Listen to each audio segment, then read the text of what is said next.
बोलिएगा। Welcome to day study point. चलिए, मैं आज लेकर के आया हूँ मानव पाचन तंत्र, ह्यूमन डाइजेस्टिव सिस्टम। ठीक, और ये आपके सामने ह्यूमन डाइजेस्टिव सिस्टम का एक चित्र है। मैं चित्र के द्वारा जानूंगा कि मानव पाचन तंत्र क्या है, उनके कौन कौन से पार्ट्स हैं। आपके सामने दिख रहा है, जरा देखिएगा। ये हमारे मानव पाचन तंत्र का सारे अंग है, पार्ट्स है, जो मानव के पाचन की क्रिया में भाग लेता है। हाँ, भोजन, जिसे हम भोजन जो खाते हैं, तो वो भोजन का शरीर में कैसे पाचन होता है, ये हम आज खास करके आप लोग को बताएंगे। उसका पूरा पाचन कहाँ होता है, पाचन की क्रिया कहाँ से शुरू होती है। ठीक, सबसे पहले पाचन की परिभाषा आती है। तो पाचन कहते किसको है? तो पाचन की परिभाषा हम लोग बहुत से शब्दों में दे सकते हैं, लेकिन मेरा एक सरल परिभाषा ये होगा जो सबको याद रह सकता है। आप कहिएगा कि जो भोजन के बड़े बड़े अवयव को छोटे छोटे टुकड़ों में बांटता है, उस क्रिया को कहते हैं पाचन। अंग्रेजी होता है डाइजेशन। ठीक, और देखते हैं तो मानव का जो पाचन तंत्र है, उनके ये जो भाग हैं, उसके पहला भाग का नाम है मुख गुहा, उसके बाद है ग्रास नली, एसोफेगस, उसके बाद है अमाशय, स्टोमक, बड़ी आंत, बिग इंटेस्टाइन, छोटी आंत, स्मॉल इंटेस्टाइन, मलाशय, रेक्टम एंड एनस, यानी कि मल द्वार, जिसके द्वारा मल बाहर निष्कासित होता है। ठीक है, हम लोग खेतों में जा करके टॉयलेट, बाथरूम जहाँ होती है, अपना अपना मल को निष्कासित कर देते हैं। तो वहाँ जाने से पहले ये शुरू करते हैं हम लोग मुख गुहा से। मुख गुहा किसे कहते हैं?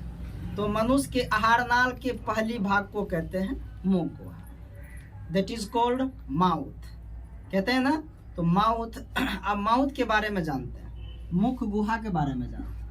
ये हमारा माउथ है जो सबके पास, ठीक, माउथ यानी कि मुख गुहा।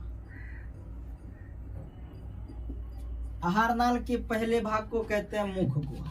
मुख गुहा को बंद करने के लिए दो मांसल संरचना होती है, जिसे कहते हैं होठ। ये मांसल का है, बिल्कुल मांसल होता है, जो देख रहे हैं आपके सामने है। और ये क्या होता है? मुख की सुरक्षा के लिए बनाया गया, इसको ढकने के लिए। जरा सोचो, अगर लिप्स नहीं होता, ये होठ नहीं होता, तो हमारा मुख कैसा लगता? बेकार सा लगता, सब दंत खिसरा इधर उधर, एकदम अच्छा नहीं लगता। इसलिए करके मुख को बंद करने के लिए दो मांसल संरचना जो बनाया गया, जिसे होठ कहते हैं, ये है।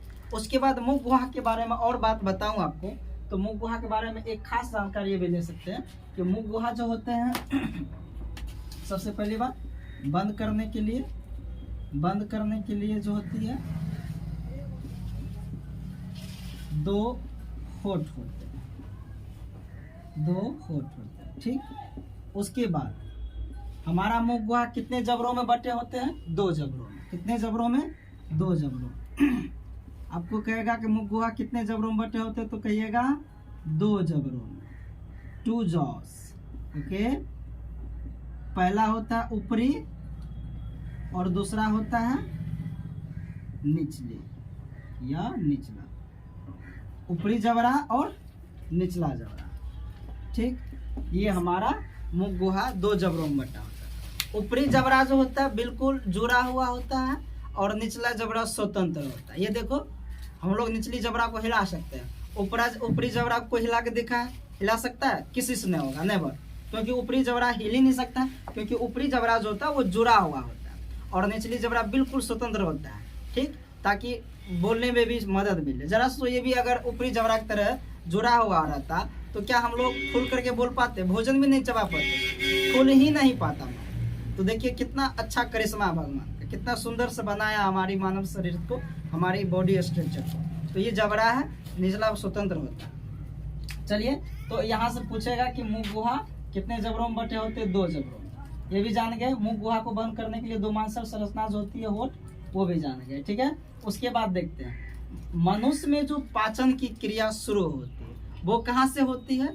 मुख गुहा से। ये सबसे महत्वपूर्ण क्वेश्चन है, जो कि बार बार दोहराया जाता है। बोलेगा कि मनुष्य में पाचन क्रिया कहाँ से शुरू होता है, तो बोलिएगा मुख गुहा से। ठीक, पूरा होता है यहाँ छोटी आंत में, लेकिन अभी हम यहाँ पहुंचेंगे नहीं, यहाँ बताएंगे नहीं, नेक्स्ट पार्ट में देखेंगे।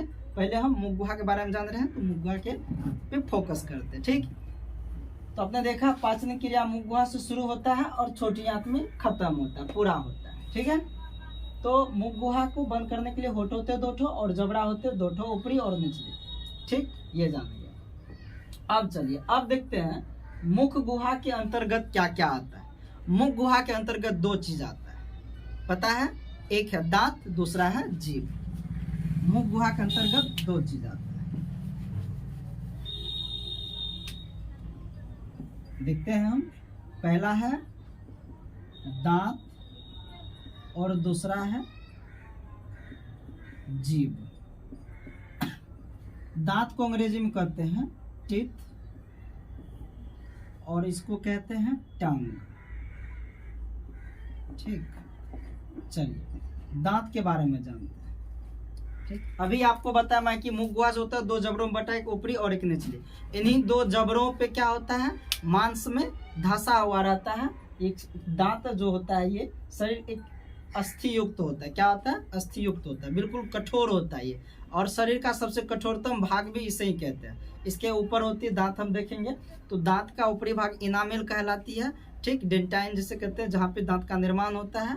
ठीक है, तो उसमें क्या होती है, अधिकांश भाग वहाँ पे बंद, अधिकांश दांतों का जो निर्माण होता है वहाँ पे, और शरीर का सबसे कठोरतम जो भाग है वो दांत है, इनामेल।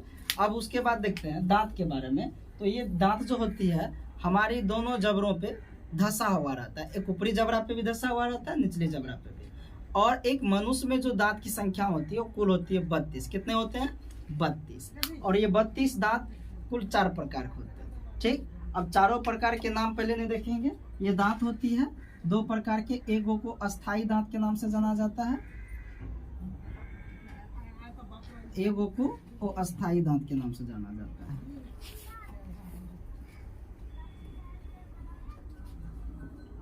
ठीक, परमानेंट टीथ और अनपरमानेंट टीथ, या जिसको कहते हैं मिल्क टीथ। ठीक है, तो इसको दूधिया दांत के नाम से भी जाना जाता है। वो अस्थाई दांत को दूधिया दांत के नाम से भी जाना जाता है। इसकी संख्या होती है 20। इसकी संख्या कितनी होती है, 20। ये दांत टूट जाएगा, फिर जो दांत आएगा वो दांत आपका कहलाएगा अस्थाई दांत। अपने देखा दांत कितने प्रकार के, 2 प्रकार के, एक अस्थाई और अस्थाई, यानी कि दूधिया दांत। फिर हम 4 प्रकार के जो दांत होते हैं वो देखेंगे। पहले इस प्रकार बांट लेते। ठीक, एक अस्थाई होता है, एक अस्थाई होता है। वो अस्थाई दांत की संख्या 20 होती है, जिसको दूधिया दांत भी बोला जाता है। देखे होंगे हम लोग के घर द्वार में बोला जाता है कि दूधिया दांत टूट गलो, अब तोरा जो दांत है तो वो दांत बिल्कुल होगा परमानेंट। या फिर वो दांत जो फिर टूटेगा तब तो तुम्हारा दांत गया, फिर दोबारा आने वाला दांत नहीं है। ठीक है, तो ये है हमारा दूधिया दांत और ये अस्थाई दांत। तो हम फिर मिलेंगे आप लोगों से अगले पार्ट्स में। फिलहाल के लिए यहीं तक, जय हिंद।